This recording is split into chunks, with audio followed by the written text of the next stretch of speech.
Olá pessoal, tudo bem com vocês? Hoje na disciplina de manutenção e montagem de computadores, a gente vai falar um pouco sobre as fontes de alimentação. Bom, inicialmente a gente já sabe que a função da fonte ela é entregar energia para os componentes do computador. A principal função, assim, entre todas que ela tem, é converter a corrente alternada que vem da tomada da nossa residência para corrente contínua, né? Que vai ser entregue para os componentes do computador e ela também vai transformar essa energia que ela pega de corrente contínua e aí ela vai pegar essa corrente contínua que ela transformou e vai entregar na tensão necessária para cada um dos componentes. Porque os componentes do computador, eles não utilizam 110 ou 220 volts que vem da rede elétrica da nossa casa, né? Eles utilizam voltagem menor. Normalmente, os componentes eletrônicos, eles utilizam 3.3 volts, 5 volts ou 12 volts, né? Essas são as tensões mais utilizadas pelos componentes. Então, a fonte ela vai pegar a corrente alternada vindo da nossa tomada, vai transformar em corrente contínua e vai dividir essa voltagem para a voltagem específica de cada componente do computador. A fonte ela tem várias coisas que precisam ser observadas quando você vai comprar. Porque não é só assim, você chega lá, você olha, beleza, é uma fonte, vou levar. Existem diversas pequenas coisas que devem ser observadas que dão diferença de uma fonte para outra e que podem alterar o desempenho do seu computador. A primeira coisa que se deve observar quando você vai comprar uma fonte é a potência. A potência, ela vai dizer quantos componentes aquela determinada fonte pode alimentar. Mas é só quantidade de componentes? Não, não é só quantidade de componentes. Porque cada componente consome uma quantidade de watts diferente. E a potência da fonte, ela é medida em watts. Watts é representado por um W. Então, quando você vai comprar uma fonte, normalmente vai estar escrito lá, fonte de 600 watts. Aí vai estar escrito assim, fonte de 600 W. Esse W significa watts. E aí, os componentes do computador, eles consomem uma determinada quantidade de watts.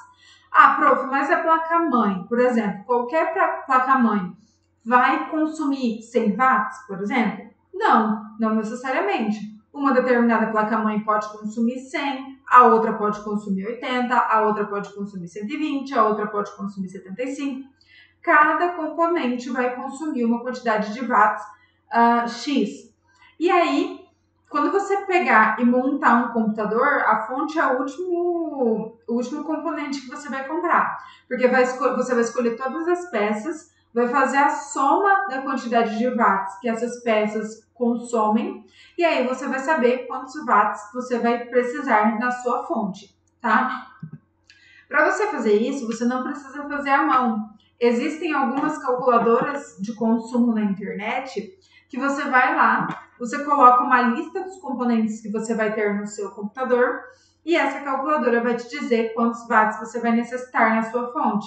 Só que não é adequado você comprar uma fonte que seja naquela medida exata do que a calculadora te deu. Por exemplo, se a calculadora te falou lá que a sua fonte que você vai necessitar de uma fonte de 400 watts, não é legal você ir lá e comprar uma fonte exatamente de 400 watts.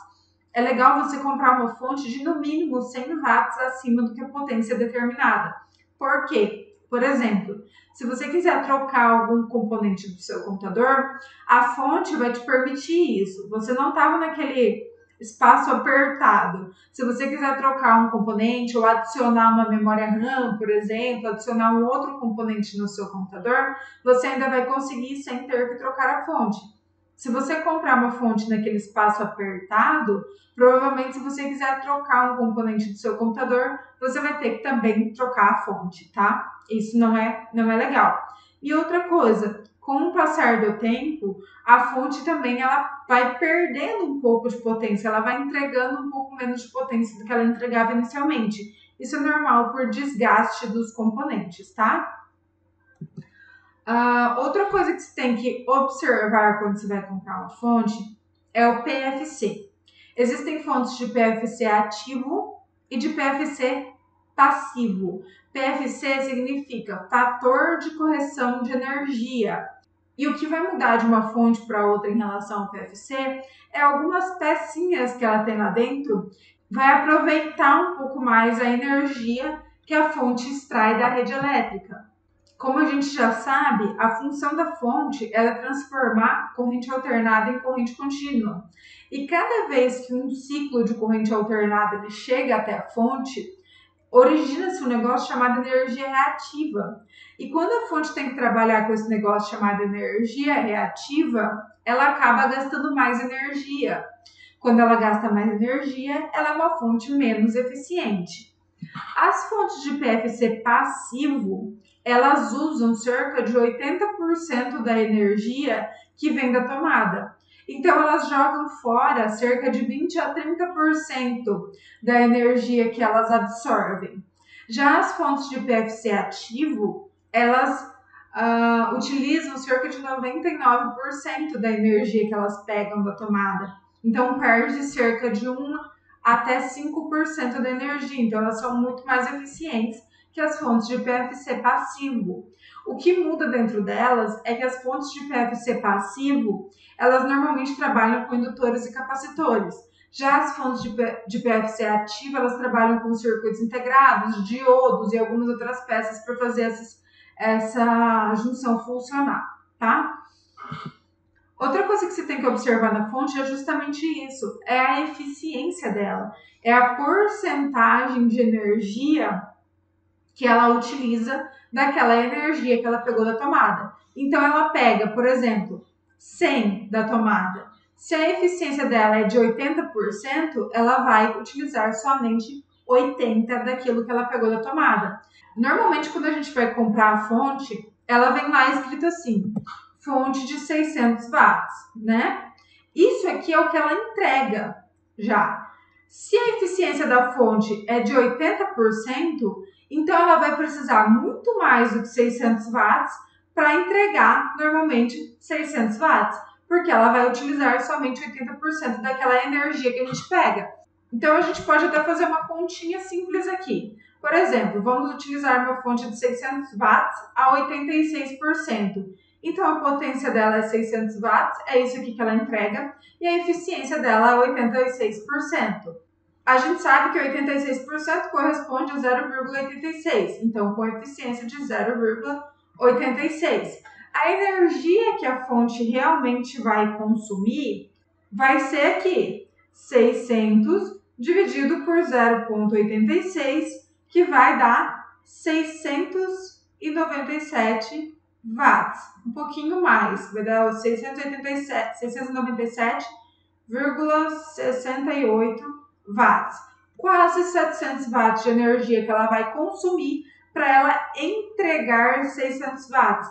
Então, a fonte com eficiência maior vai consumir menos energia da sua casa, resultando em um valor menor para o seu bolso no fim do mês, porque ela vai consumir menos energia da tomada. Aí a fonte vem com essas certificações aqui, 80 Plus Silver, Gold e Platinum. Isso aqui é quem vai determinar a eficiência da fonte. Você pega, por exemplo, se você vai comprar uma fonte, você olha na internet. Ok, essa fonte é 80 Plus Platinum, então ela entrega quantos % de eficiência? E aí você sabe fazer os cálculos, tá bom?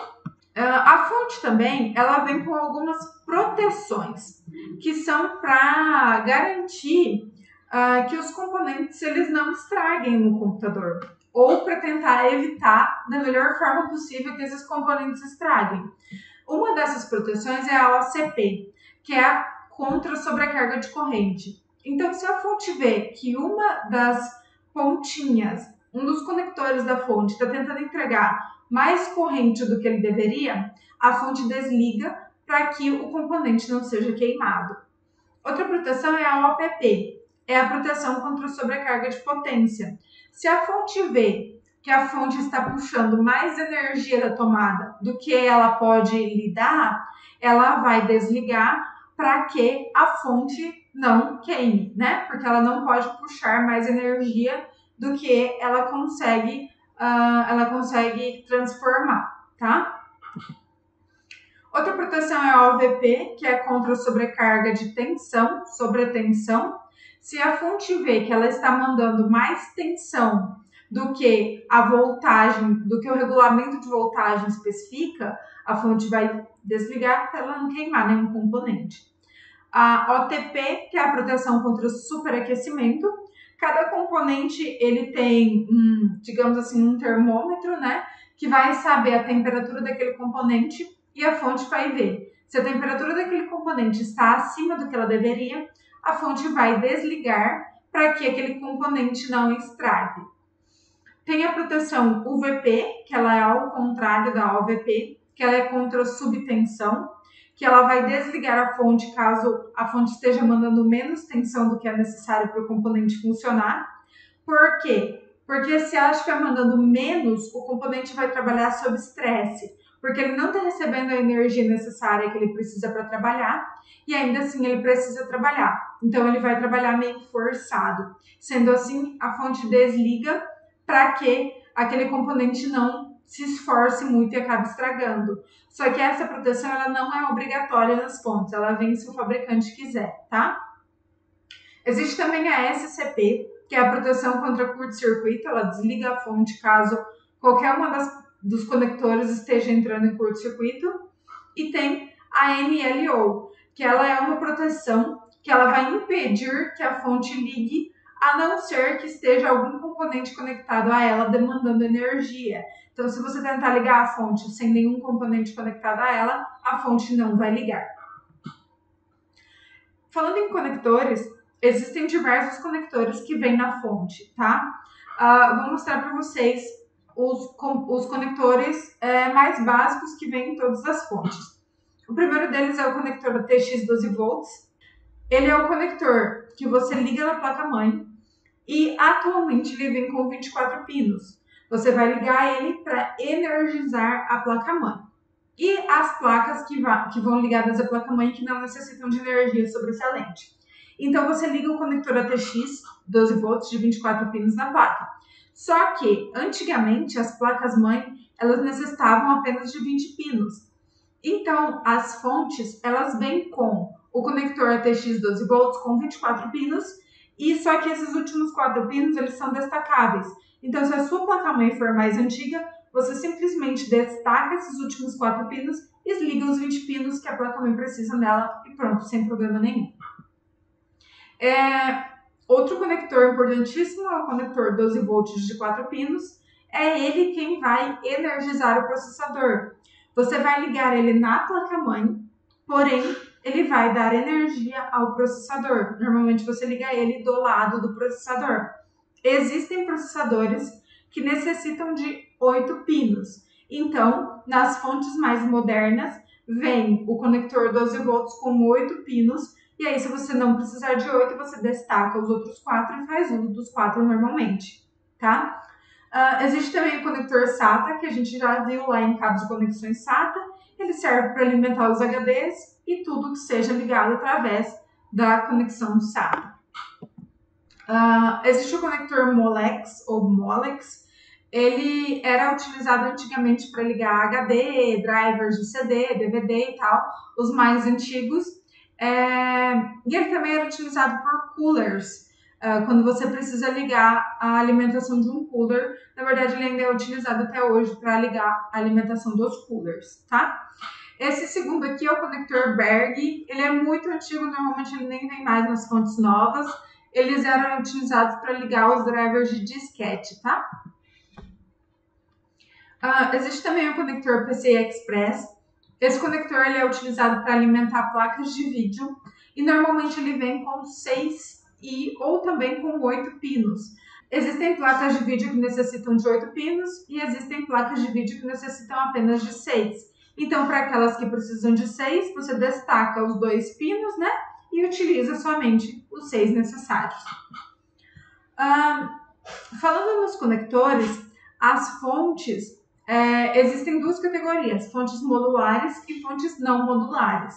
As modulares, elas vêm com os cabos que vão se conectar nos componentes, não acoplados na fonte. Então você pega e coloca na fonte somente os cabos que você vai necessitar no seu computador. Então não fica aqueles cabos sobrando, não fica aquela quantidade de cabo solta dentro do gabinete, causando aquecimento, juntando sujeira. E as fontes não modulares, elas vêm com todos os cabos que você vai necessitar já acoplados na fonte, não tem como tirar. Então, normalmente fica aquela quantidade de cabos solta dentro do gabinete. E aí, vai acabar juntando sujeira e tal, né? E aquecendo um pouco mais. Eu, particularmente, nunca vi uma fonte modular, elas são mais caras, não sei se vale o preço. Às vezes é só você ajeitar direitinho os cabos que ficam sobrando dentro do gabinete, que você não vai ter problema com eles. Falando sobre aquecimento que os cabos geram, você tem que sempre observar se a sua fonte vai ser bem refrigerada, porque vem um cooler acoplado na fonte. Esse cooler é quem vai fazer a refrigeração da sua fonte. Então é importante você verificar o tamanho desse cooler e o RPM dele. O RPM é a rotação por minuto. Significa que quanto maior o número de RPM, mais rápido o seu cooler vai girar e provavelmente mais ele vai ventilar a sua fonte, tá? Só que antigamente esses coolers eles geravam muito ruído, então se isso te incomodar, é interessante você ver o nível de ruído que aquele cooler vai gerar também, tá? Se ele não vai fazer muito barulho. Só que os coolers de hoje em dia eles já são bem mais silenciosos, já não é mais um problema tão grande assim. É muito importante você verificar o nível, a ventilação dessa fonte, para que não haja problemas de sobreaquecimento, seu computador não fique desligando e tal, né? Até porque se a fonte aquecer demais, ela mesma vai se desligar para evitar danos aos componentes. E a fonte, ela não é por ser um componente barato, que ela é um componente simples. Na realidade, vocês viram que existem diversas pequenas características que devem se observar na hora de comprar uma fonte para você não perder dinheiro, porque apesar dela ser um componente mais barato, ela não é tão simples assim de ser comprada. Tá certo, pessoal? Muito obrigada. Qualquer dúvida me chame e até mais.